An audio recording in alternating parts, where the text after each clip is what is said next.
ជាយាមប្រើជីធម្មជាតិឲ្យបាន85% បាទតិចតួចជាមួយនឹងពពួកគីមីពីព្រោះគីមីនៅពេលអាកាសធាតុអែលនីណូក្តៅហើយយើងប្រើសារធាតុពពួកគីមីក្តៅទៀតចឹងវាទប់អត់ជាប់ទេចឹងកន្លែងហ្នឹងគឺសូមពុកម៉ែបងប្អូនឲ្យយល់ថាវិធីត្រៀមហ្នឹងគឺត្រៀមរបៀបម៉េចជាពិសេសគឺការភ្ជួរបាទការប្រើជីធម្មជាតិនៅខាងក្រោមមិនថាពពួកបាយអូឆាឬក៏ពពួកលាមកសត្វឬក៏ជីធម្មជាតិសរីរាង្គដែលលក់នៅលើទីផ្សារដែលមាន NPK ត្រឹមត្រូវឬក៏ពពួកជីត្រីដែលពុកម៉ែបងប្អូនមានឲ្យស្រោចទៅតាមគល់ហើយនឹងការបាញ់ពពួកក្រុមមីក្រូធាតុនៅផ្នែកខាងលើដើម្បីជួយទប់សំណើមបាទជំរាបសួរលោកគ្រូបាទជួបគ្នាម្ដងទៀតហើយថ្ងៃនេះមិនជួបគ្នានៅក្នុងកម្មវិធីនីតិកសិកម្មទេតែជួបគ្នាផ្ទាល់នៅក្នុងចំការផ្ទាល់តែម្ដងបាទអរគុណបងប្អូនហើយថ្ងៃនេះគឺ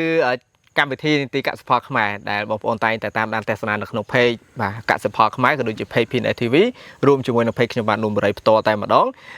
ពំនាំនៅបច្ចេកទេសកសិកម្មដើម្បីចែកម្លែកជូនដល់ពុកម៉ែបងប្អូនរបស់យើងក្នុងការអនុវត្តឲ្យបានត្រឹមត្រូវហើយជាពិសេសផ្ដោតនៅក្នុងចំការស្វាយចន្ទីតែម្ដង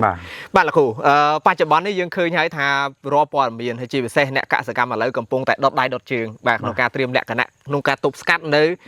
បញ្ហាប្រឈមនៅពេលខាងមុខគឺបាតុភូតអេលនីណូបាទដែលជាបាតុភូតដ៏ធំមួយដែលវាអាចមានឥទ្ធិពលជះ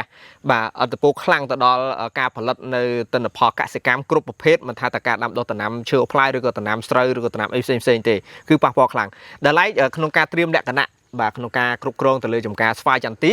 តើកសិករគួរយល់ដឹងចំណុចកត្តាសំខាន់អីខ្លះដើម្បីត្រៀមលក្ខណៈឲ្យទប់ទល់ជាមួយនឹងអាកាសធាតុបែបនេះបានលោកអរគុណចឹងយើងដឹងហើយថាបាតុភូតអេលនីណូគឺជាបាតុភូតមួយដែលវាហួតកម្ដៅខ្លាំងមិនថាដីគឺដីស្ងួតលឿនមិនថាដើមគឺដើមវាបាត់បង់សំណើមលឿនបើថាផ្កាផ្លែវាអាចក្រៀមស្វិតជ្រុះតែម្ដងបាទអញ្ចឹងដើម្បីត្រៀមលក្ខណៈកុំឲ្យបាតុភូតមួយនេះបំផ្លាញដល់កសិផលពុកម៉ែបងប្អូនទី1យើងត្រូវការដីឲ្យមានរន្ធខ្យល់មានសំណើមគ្រប់គ្រាន់មានសំណើមបាទអញ្ចឹងដើម្បីឲ្យដីមានរន្ធខ្យល់មានសំណើមគ្រប់គ្រាន់ដីដែលមានអាចលក្ខណៈភ្ជួរបានគឺយើងត្រូវតែភ្ជួរដើម្បីឲ្យរន្ធខ្យល់បាដីឬក៏សំណើមនៃការផ្លាស់ប្ដូរនៃគេហៅរបបកំហើញនៃដីហ្នឹងគឺវាផ្លាស់ប្ដូរដើម្បីជប់សំណើមជាមួយនឹងធម្មតាការភ្ជួរយើងត្រូវមានកាកសំណល់ដែលវាលុបពីលើបាទអញ្ចឹងវាកាច់ទៅជាកំប៉ុស្តជីដែលជាជីធម្មជាតិមួយដែលវាកើតចេញពីចំការខ្លួនឯងដែលយើងអត់ចាំបាច់ប្រើដើមទុនទេយើងប្រើដើមទុនតែការភ្ជួរទេបាទដូចជាចំការដែលយើងកំពុងតែឈរនេះគឺយើងបានណែនាំគាត់គឺគាត់កំពុងតែភ្ជួរបាទដែលកាត់ជុំវិញដើមហ្នឹងរឿងទី1រឿងទី2ដែលវាជួយសំណើមក្នុងការទប់នៅដីដែលឲ្យដីបើយើងមានសំណើមហើយផ្ដល់ជីជាតិទៀតហ្នឹងគឺវាមានសារធាតុ2ដែលធំដែលកសិករយើងស្គាល់ហើយគឺគេហៅថាកាកសំណល់លាមកសត្វបូកជាមួយនឹងពពួកដែលគេហៅថាបាយអូឆាអញ្ចឹងមានន័យថាកំប៉ុស្តដែលធ្វើពីលាមកឆាត់ជាមួយបាយអូឆាដែលគេហៅថាខ្ជូងកាមហ្នឹងបាទអញ្ចឹងយកមកលាយចូលគ្នា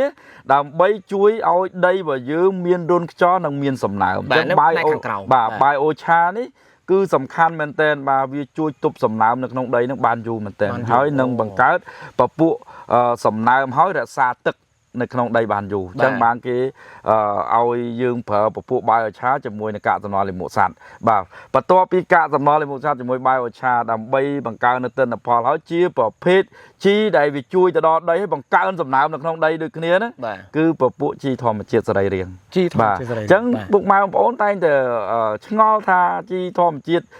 សរីរាង្គឬក៏ជីធម្មជាតិវាខុសគ្នាហ្មងបាទអញ្ចឹងតាមពិតទៅបើពាក្យនៅក្នុងភាសាបច្ចេកទេសកសិកម្មគេហៅ organic fertilizer អញ្ចឹងវាប្រែមកគឺធម្មជាតិសរីរាង្គឬក៏សរីរាង្គនឹងតែមួយទេបាទប៉ុន្តែនៅក្នុងប្រទេសខ្មែរយើងសូមបែងចែកឲ្យច្បាស់តែម្ដងថាជីធម្មជាតិយើងសំដៅទៅលើកំប៉ុស្តច្រើនជាង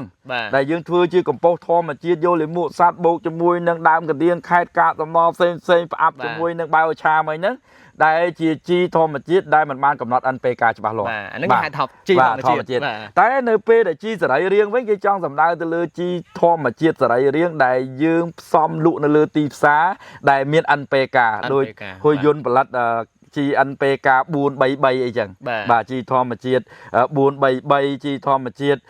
444អីចឹងឬក៏234អីចឹងអាហ្នឹងគេហៅជីធម្មជាតិដែលផ្សំដែលជី NPK ចុះវាខុសគ្នាជាមួយកំប៉ុស្តវាមិនខុសគ្នាត្រង់ថាយើងត្រូវតែកំណត់ NPK ឲ្យបានអញ្ចឹងធាតុផ្សំរបស់វាអាចយកតែលាមកសត្វ1បូក1បាយឲ្យឆាទេ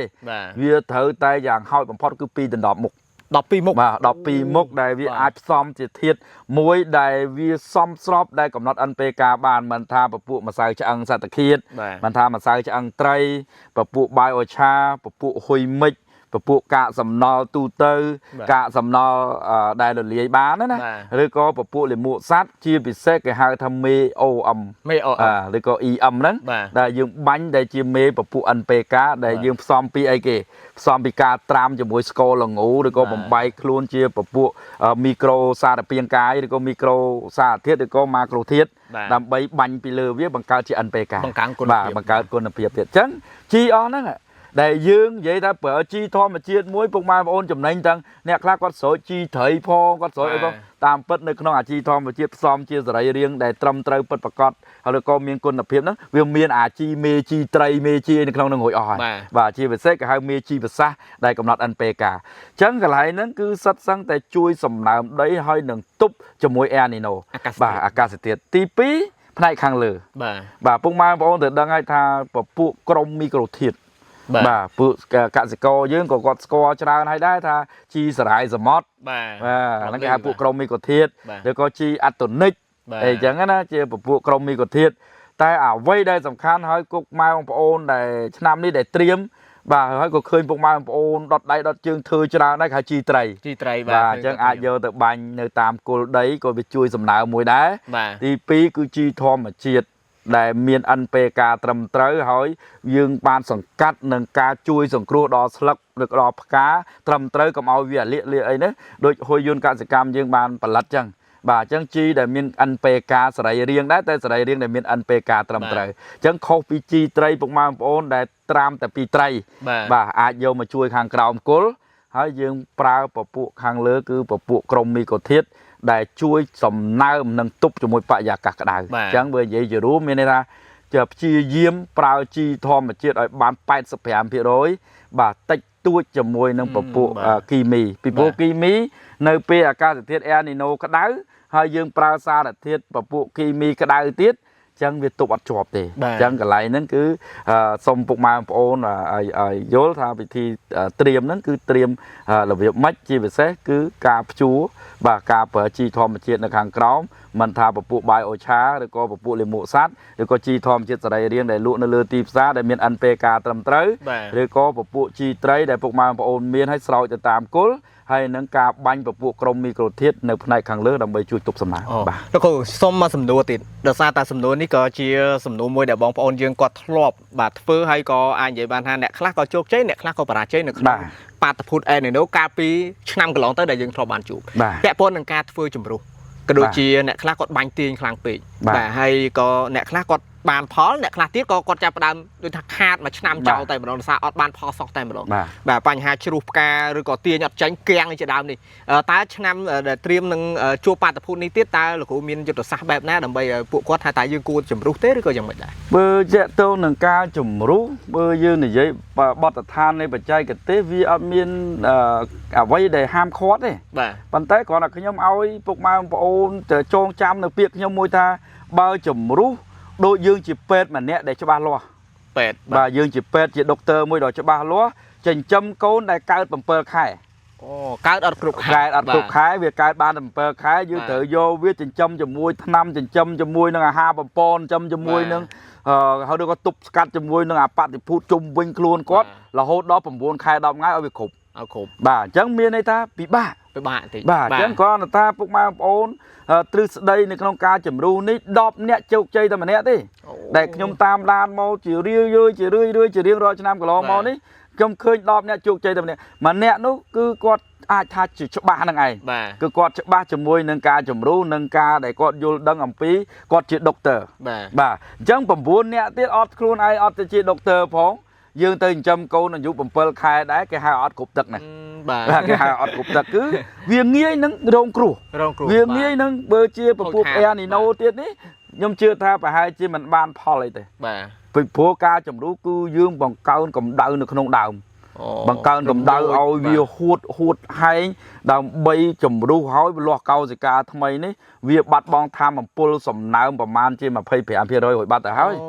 bà hỏi dương gặp pung tại e này nấu dương gặp pung là chui sầm náo rồi dương tới bắt bong sầm náo đau tiết chẳng lô việc tục chồng mùi nữa cầm đau nữa bản nắng bảo tục ban cô thử phở xa là thiết để thử từ tục viên nó cổ thuê đón đây bao tới chấm nai pi liên có ai chấm nai là hôm đó bay tới buôn liên ban chỉ tục chọp anh ấy năm nay là của ai tha ao phụ quạt phơi ở tam lệ tam thom mà chia với cái chấm này nom chấm ru tế dương ai phơi tam thom mà chia tới dương chỉ chấm côn bầm buôn khai đọp ngay vì là o chiêng dương tới chỉ chấm côn cao bầm pel khai chẳng ao việc cao cục khai về tới conแต่พวกมาพอchua rồi có ba mà sai cả báo và sân chỉ đây dương để miền pH rồi có axit để việc búa dương ai bài mà sai cả bảo chuối hơi nó phở chi thò mà chết cọp cô lại ban trầm tới cục cron nơi pe này nô cho mốc nhung từ tận nia hay nâng từ không tha mình chụp bắt tập phụ đây để thôn không thì mẹ plap cả thế bong bóngประเด็นมาต่างออกนี่ยมเชื่อท่าบองปอนเน็ตเฟอร์สวายจันทีคือจับประดาวเน็ตตกจมกาเจ้าบ่าจับประดาวมาก่อสร้างเฟอร์หลังเวินสมอาจจมกาหรือก็กาไทยตัวมดัชชีหลังเวินจะซาแต่ตะไลไทยยังเคยท่าnhung rất smart ha xoay chẳng tí pi năm đấy cứ từ lại lo mình thế bà đặt vừa phụ quát nẹt đại miền trồng ca thọ tập tục cháu bà còn chặt đàn hai tôm lằng vịnh hai mình tên tới không pa tập hụt đại dương khơi tha chụp pa tập hụt score đại roll bà po miền mình đa bị phục lục xem còn ba bạc ca hơi tha dương là ai phải chôm là phải ha cầm đạiนี่คือคลั่งเหมือนแต่จังคือสำหรับแบบข้างหัวยนต์กัดสกัมก็โดยจีละคูตัวvà nơi bẩn to cho tam đá hay nâng chui nai nòm vì và về thi xa lò ló nông cá chui đó bông bông cá sấu ở từ tu ban từ tân Nepal ở con trai mình tên sำหรับพวกmangพวกônแต่งอ๋อvà đâyจำนายปีวิลีอย่างมีน้ำไหลตามด้านvàแต่สนามวิดีโอมีตั้งดาวดอจบจุกนี้จมูกนักจำบ้านรวนจมูกนักครูในวิดีโอคอยแบบออกคุณ